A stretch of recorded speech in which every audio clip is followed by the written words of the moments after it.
Thank you. You know, I never watch it because I'm always in it. I'm always right here. So he threw me for a loop when he asked me how to watch it. You looking at now? We on? Oh. Yeah, okay. we're on. All right. Yep. Good evening, everyone, on this beautiful snowy evening. It is approximately 7:30. It's February 7th. I almost said 17th. It's February 7th. And this is the Hanover Board of Selectboard. I recovered. I recovered. And we have a very full agenda. First item is public comment. Good evening, my name is David Vincelette. I'd like to update you on what's been going on. I'm a retired Army officer and I'm required by my oath of office to protect the Constitution from all enemies, foreign and domestic. As you all know, you all put a fence up around my property and held us hostage for 2 years. A number of people, in violation of the Constitution, in violation of state law. Recently, after 1,867 days, an officer from the Hanover Police Department finally arrived at my house to do an investigation. I received a letter from Chief Dennis saying that he has authorized an investigation into whether you all were responsible for a violation of RSA 633:2, which is restraint of freedom. If you are in violation of that, of course, it's also a violation of federal civil rights laws. The lieutenant who's been charged with doing the investigation assures me that once the investigation is complete, that the file will be prepared for the FBI as well as for the state Attorney General's office. It's now been over 1,900 days since you first had us barricaded onto my property and people began to be abused. And this group, even though you all did have the fence removed where it was blocking my driveway and my fire lane, you still not admitted your error, apologized for it, made any attempts to undo what you did to a group of people who were living dependent upon you all to be protecting their best interests. So I just want to let you know, truth is coming. Is there any other public comment? Alrighty, let's move on to item number 2, which is a recommendation to accept administrative correction. For the first half What of is TY? tax year Oh. 2021, first half. How come I never TY, knew that? How come I yep, never knew that? yep. We're at this point where, as we implement a revaluation, we encounter the need to make some administrative corrections. It's a lot of properties that have been revalued, and so you've got 3 on your list tonight to review that reflect administrative corrections that were made by the assessor as part of the final quality assurance piece of the abatement, or of the assessment reval. So this is the first with a series of corrections, which the assessor is recommending to the board. Just a proceed.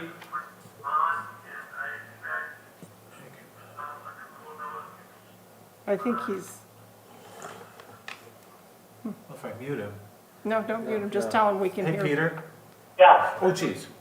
There's some background noise coming from your phone. I just cut it off.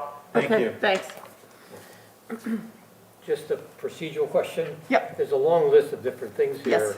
Do we need to do each one individually, or can we do the You- whole? you number can do them 2, as- 3, 4, Yep, Through 6. right, 5, 6? correct. Is You that- can- Is that you- reasonable? You can approve all of the, all you have to do is move approval of the administrative corrections as recommended by the assessor. Is there anyone who wants to move All that? right, I'll move that. recommendation. So Nancy Carter, second? So, All right, so question. please. So Julie, just very quickly, these are just, as you said, cleaning up some different administrative things that come up after the initial assessment. Correct. So this is not unusual, Nope, it's just a cleanup. correct. Okay. And most of these seem to be pretty straightforward and not very, very straightforward. I'll just leave it at that. Any other discussion? I'm just wondering, have we always had a pilot with, what is it called, TransCanada? Yes. We always Well, have? if you recall, Joanna, the board approved a pilot with TransCanada this past fall. So in the past, we arranged a pilot agreement with them because of the problem year to year to year of their appealing the assessment and the town incurring a lot of expense in reviewing the documentation and updating the survey and the estimated value for the case. So we decided to negotiate a payment in lieu of tax with them, and that's what this is. I just needed a memory jog. Yeah, I know, and the board approved that, and I want to say it was late summer or early fall when you approved it, but I could be off by a couple of months. Thank you. Any other discussion? Then why don't we have a vote? All in favor of accepting these recommendations for the administrative correction for the first step? Aye. Opposed? I mean, I was an aye, Thank you. just in case you didn't see me. Thank you. Peter? Peter? Am I allowed to vote? I vote yes. Okay. All right, so it's unanimous. I'm not going to look for a no vote then. All right, moving on to item number 3, which is a recommendation to accept administrative corrections, Hypertherm current use No, land. no, number 7. Oh, shoot. No, That was all? Number Number 6, number 6. Yes, thank you. Water sewer. Yeah, this is a wicked water bill. I'm sorry, guys, so this reflects my confusion. When you were asking on your last motion Yeah. what you were approving, I thought we were thought just you doing that. understood that all you were approving in that That's first what- motion were the abatements on this multi-page memo that Norm produced. I was with you. So you took that vote. Now, the vote that's before you is on item number 3 on your Hypertherm agenda, current which is use to zone. accept administrative corrections for Hypertherm.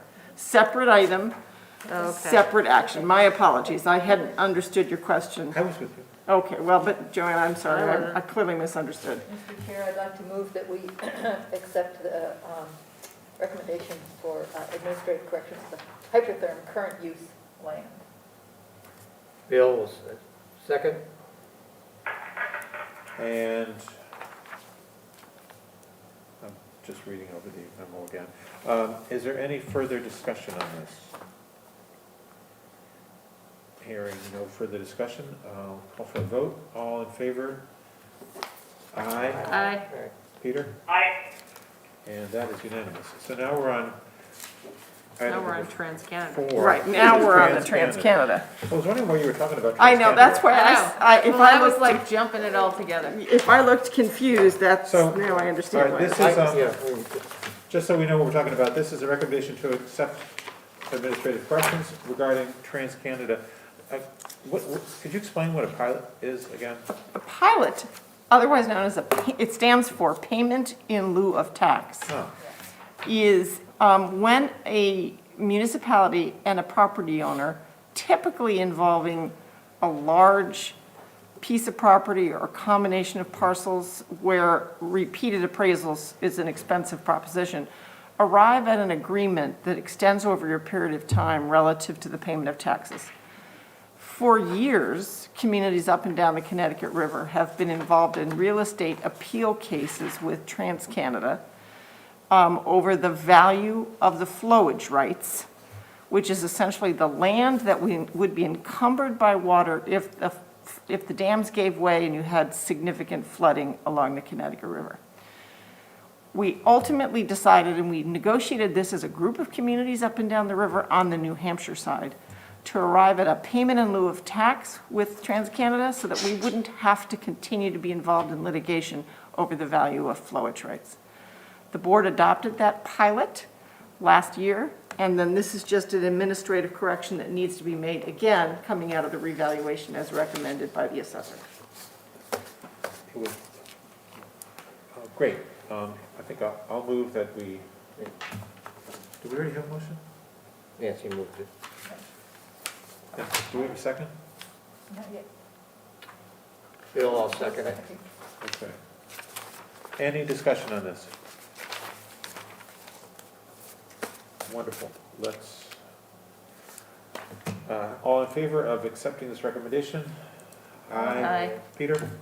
Aye. And it is unanimous again. So we're moving to 5, recommendation to accept request for refund for overpayment of vehicle registration fees. And this is, I move that we accept the request for refund for overpayment of vehicle registration for Janice King. I think it is. Janine King, Janine. right, yep, and she very clearly articulates this Yeah. issue in her letter, and we Yeah. agreed. I second the motion. any further discussion? All in favor? Aye. Peter? Aye. And it is unanimous. We're just ripping through this Oh, agenda yeah. here. I think we can slow down. Well, I'll move this one. I think this is awesome. Which one are you talking about, This 6? is the request to approve abatement of the sewer charges for a household that received a bill for the fall quarter of $2,771, which is like 10 times the amount. Right, and staff is, in looking at this situation in detail, concurs with this request. Right. That in fact it So is, we have a doesn't motion? work. And I'm going to second it. Carter second. Great, yeah, that is, and possibly large, I like that. All in favor, let's call for a vote, all in favor of accepting this abatement of the sewer charges? Aye. Peter? Aye. That is unanimous as well. So now we're moving away from these administrative corrections into recommendations, item number 7, recommendation to adopt Deputy Public Works Director, Engineering and Utilities, and Deputy Public Works Director, Operations and Maintenance, job titles, labor grade 23. Julian? Yes, Well, I'll move it. Thank you, I'll second it. thank you. so this is simply 2 different actions here, but happening in one motion. One relative to the Public Works Deputy Director for Operations and Maintenance. This is the position that was previously held by Mike Chase and was titled Operations Superintendent. All we've done is modified the job title for this position. It is the same labor grade, so it's just a modification of job title at this labor grade. The second is the Deputy Public Works Director, Engineering and Utilities. This is the utility engineer, and taking a look at that job description, particularly given the very significant wastewater treatment plant upgrade we suspect we have in our future, based on what we're hearing from the EPA, and the proposal we'll make during the budget for comprehensive replacement of our secondary water lines. We recommended upgrading the position from utility engineer to Deputy Public Works Director, Engineering Utilities. It's a step, one higher step in labor grade, and that is the second action. This position is inhabited by Christina Hall, who joined us from the City of Lebanon, where she was the city engineer, and the Deputy Public Works Director for Operations and Maintenance is now held by Jeremy Clay, who joined us from the City of Claremont, where he was the Assistant Director of Public Works. It's very exciting. It is 2 great staff additions. Okay, so we have a motion and a second. Any discussion further? So it sounds very exciting. Let's call for a vote. All in favor of this motion, say aye. Aye. Peter? Aye. And that is unanimous. And we're up to item number 8, which is a COVID update, our favorite topic. Alphys, I'd start with you. What are you seeing at the hospital? Do you feel like things are getting better from your end? Yeah, don't remember the exact timeline, excuse me for forgetting the exact timeline, but there was a period of time where we had double the amount of people that we have right now taking care of COVID patients. And we've been able to successfully pare back that number to what we basically are sort of our standard setup that we have, which is not to say that we still have a lot of COVID patients. We still have a lot of COVID patients on ventilators. It is. Just less intense than it was The in terms of numbers staff seem less, intensity? the people come in very sick. Fortunately, they are less frequent, Yeah, which Yeah. is, good. but the illness is real, the illness is not fake, and if you're not vaxxed and boosted, do so. Yeah. Well, we're seeing, so, we sort of track how Hanover's doing by following the Dartmouth dashboard, which is quite frankly more accurate and up to date than the state dashboard is. But I follow both, as well as the CDC's and the New York Times and the Washington Post dashboard. So if you look at my browser every morning, I've got multiple dashboards up, just trying to kind of gauge the numbers. And our Dartmouth's caseload has dropped to about half, a little more than half, in the last week, which is good news. We went from a total on the state dashboard of 879 cases 10 days ago to 426 cases as of this morning. That's still higher. That number is still higher than we ever were during previous periods of the COVID outbreak, but it was really scary when it was double that. So we made the decision, and I really asked our own staff to tell me what they wanted to do with respect to reopening town hall for in-person customer service, and we're reopening tomorrow. They all agreed, they felt comfortable.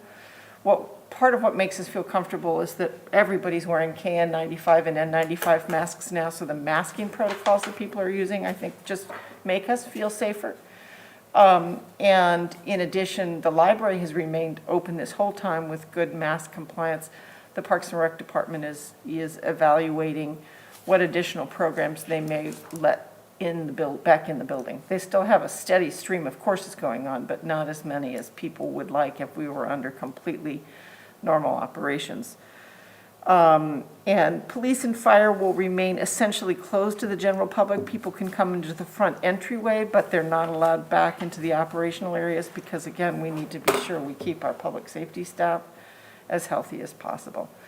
I also joined the school district for their internal COVID task force calls. We have a call tomorrow afternoon, so I'll get an update on how the school's going.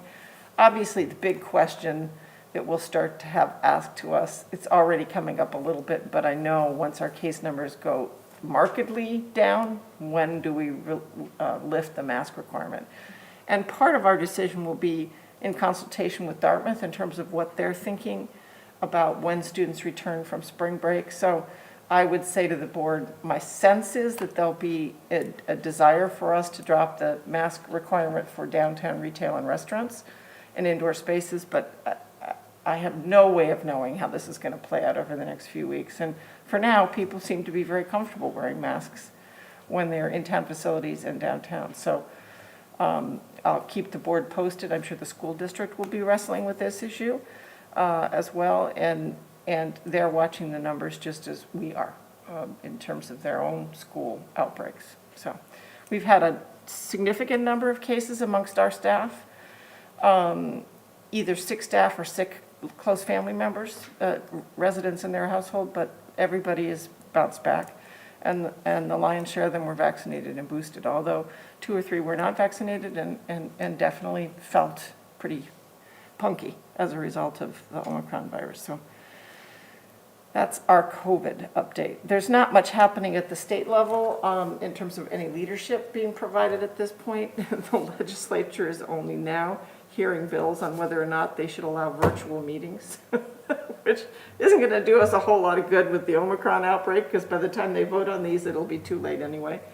But that doesn't mean it couldn't be useful going forward if we have another variant that we're dealing with, where this board or the planning board or zoning board or other boards and committees might like to meet completely virtually. This board, to remind the public, hasn't met in this room since the first meeting in December because of the outbreak numbers, because we could not meet virtually. We had to have a physical quorum present with the building open. The legislature never agreed to allow us to meet virtually as we did during the first months of the original COVID-19 outbreak. So that's it for COVID update. Do you want to do a budget update? Yeah, so we are essentially done with the budget. I spent the weekend going through it in great detail, and that's useful for me because it sort of gets me back into the big picture and the full picture, but also inevitably we find issues that we still need to address. And so Tina and Peter spent the bulk of today, along with the fire chief, sort of finalizing the last pieces and parts that I detected that I thought we needed to rethink or reapproach.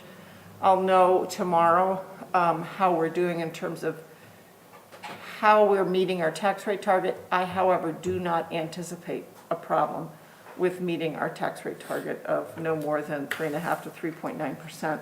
I don't think it's going to be a problem at all. And largely it is because of the increase in our total assessed valuation that occurred as a result of the reval. But at any rate, we are briefing the Finance Committee a week from tonight, where I'll have a sort of preliminary budget outline. I will not have my full background memo yet, Kari, because I'll be working on that later this week once we finalize the numbers. But so far, things look like we're going to get through this and have a reasonable budget, not draconian at all. So, Any questions? Bill, excuse me. What's the status on negotiations with the labor unions? So we're Which have obviously a significant impact on the budget. we're actively negotiating with all 3 bargaining units right now. What we have built into the budget as an assumption for a cost of living adjustment is 2.5% plus 2% steps. That was the baseline that I wanted to use just to see, given our tax rate target, how we could manage to fund that plus the other initiatives we want to undertake.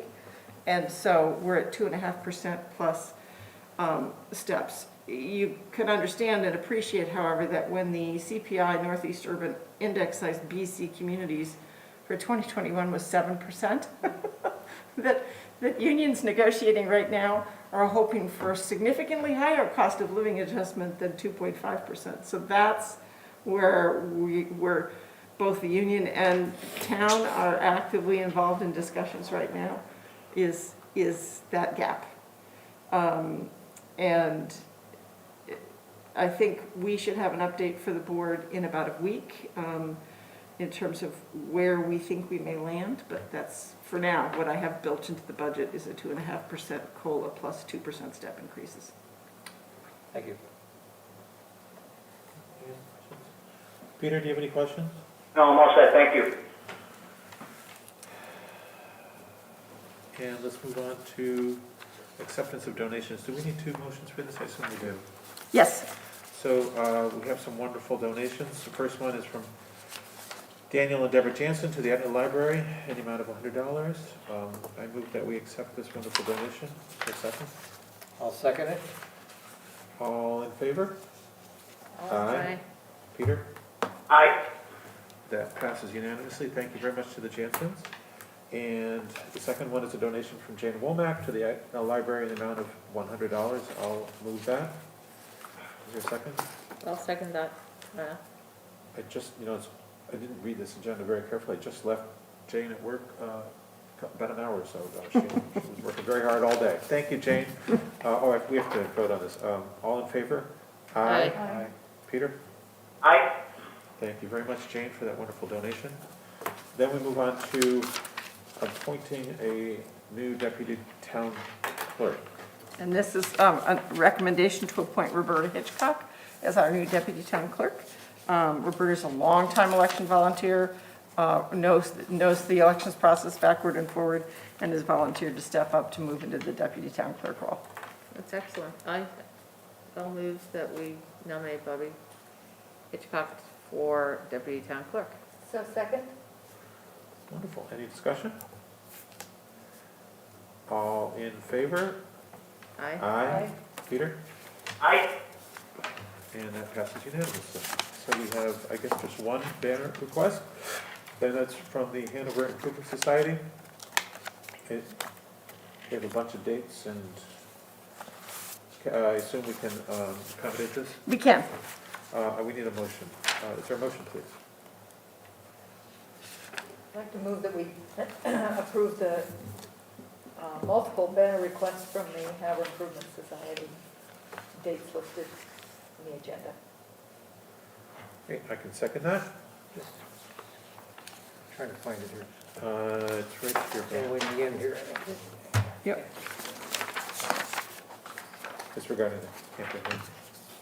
Campion Yep. Rink, Stores Pond banner, so it's two different weeks for the Campion Rink banner and 3 different weeks for the Stores Pond banner. So the banners themselves is, well, my question, I guess, I didn't see it, fundraising. Is it talking about fundraising? Or is it No. just talking about the, It's just letting the community know about the availability of the 2 resources. okay. Yeah, thanks. so, So I and thought, I the just wanted to clarify. Hanover Improvement Society has done these banners before. It's just a community promotional opportunity that they utilize. Okay. Any other discussion? All right, let's take a vote on the banner request. All in favor? Aye. Peter? Aye. And that passes unanimously. So then we move on to minutes from December 6th, which I just checked again, I missed that meeting, so I will abstain, and I won't comment. Does anyone have any comments? Well, I'll move to accept the December 6th, 2021 Select Board meeting minutes. So second? Does anyone have any additions, subtractions? So Tina Stearns noted under item 2, continued discussion of bridge bond options. Mascoma Bank confirmed 2.04% for 10 years and have capped to 2.95%, not 2.9. So we just need to add a 5 to that, 2.95 for the duration of the remaining 10 years of the 20-year bond. Okay. Anything else? Peter, you usually scour this with a microscope. I have no comments tonight. Ah. I didn't catch that .05 mistake though. How much money is, I won't ask. All right, well, it sounds like we can go ahead and vote, if that's okay with everybody. All in favor of accepting these minutes? Aye. Aye. Oh, excuse me, I said aye, but I shouldn't have said aye. Peter, are you voting? Aye. And I will abstain. So it's 4 in favor, 1 abstaining. No opposed, because I didn't take an opposed vote. Then we're moving on to administrative reports. Julia? There's not much else to report to you because this time of year, it's all budgeting all the time. When I'm not busy working on the budget, the legislative session has been quite active. And we're involved in providing testimony on a number of pieces of legislation. I have not attended a physical hearing of the legislature in the State House because they don't wear masks. Many of them don't wear masks, no. So I refuse to attend in person. But both the House and the Senate have provided options for submitting written testimony and submitting a position that you take as a community or an individual representative on a bill. So I've been actively making sure to submit our positions on a range of bills that I think would be of concern for the town. One bill that we're following very closely is a bill that would take away an individual community's ability to manage short-term rentals. It has been put forward by the Real Estate Brokers Association and several large property investment firms, as well as several members of the Senate, which is unusual, that clearly believe that local communities are not predictable enough in terms of when they may choose to manage or restrict short-term rentals or not. And they want to take that authority away from cities and towns and give it to the state.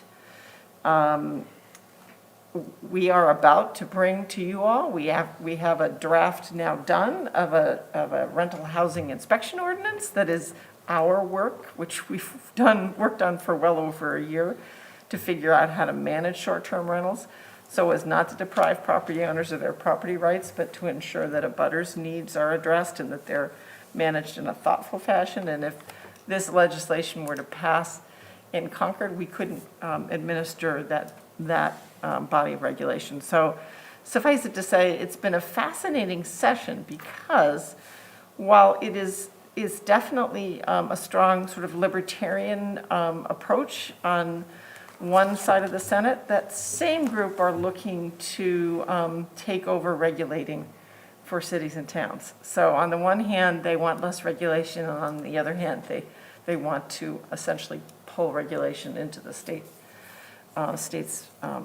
hand. So time will tell, but we have taken a position in opposition to that bill, along with the New Hampshire Municipal Association and all sorts of cities and towns in New Hampshire, which are sort of on the front lines of this issue. So it'll be interesting to see how that plays out.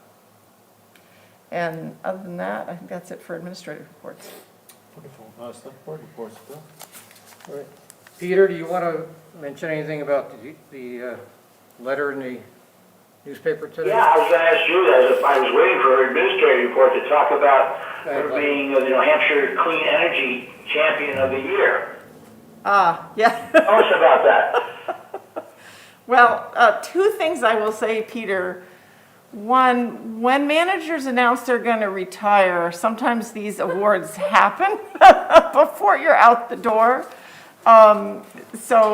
So timing is interesting and not unanticipated. But what I've been very clear in saying when I've talked to anybody who noticed that I had been given this honor was that I'm just the mouthpiece for a really, really active community of volunteers, the support of this board, all the work our town staff does on renewable energy and sustainability issues. So I accepted the award, but on behalf of the academy, as it were, on behalf of all the people who make this happen, because it's truly a labor of love on the part of about 40 people who are members of Sustainable Hanover, and it's several very active subcommittees that have got their fingers in lots of pies in the state and have actively been focusing on making a difference in the sustainability work of New Hampshire. So that's the upshot of it, Peter. I was very honored and had to take my own picture in front of the town seal because the event that would have been held to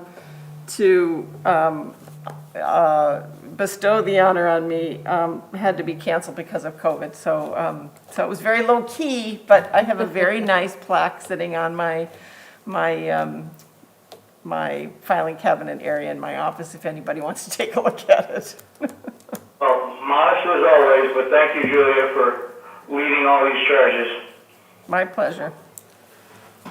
Yeah, I would say, I agree with Julia, there's a lot of people who have been involved through the years, but I don't think, if your leadership was not clearly involved, I don't think they'd be as far as they are today. So you should accept graciously, of course, but congratulations. Thank you. I have nothing else to report. Thank you. I have nothing to report. Your planning board met Tuesday a week ago. They are busy putting together the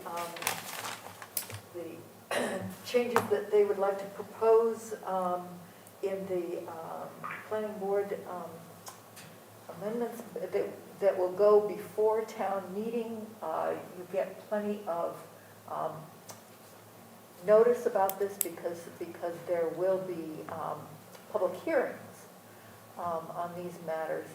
The master plan, sustainable master plan, has kind of crawled along simply because they were starting to have a couple of big community meetings, and we're very excited about that. And reserve the Richmond Middle School and so forth, and all of that ground to a COVID halt.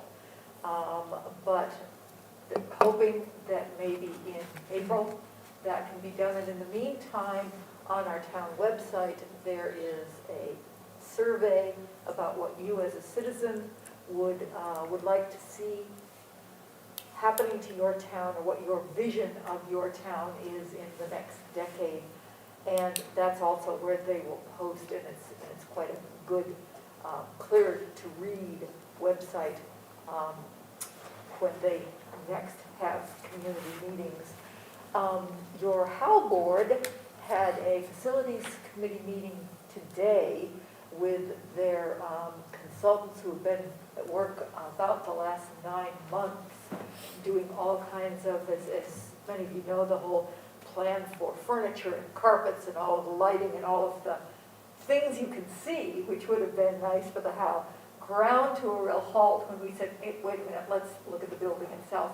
It's been a very, very valuable 9 months, and probably within another month we'll be able to release this report. We read it today as a subcommittee and found that there were some holes and cleanup that we need to get done first.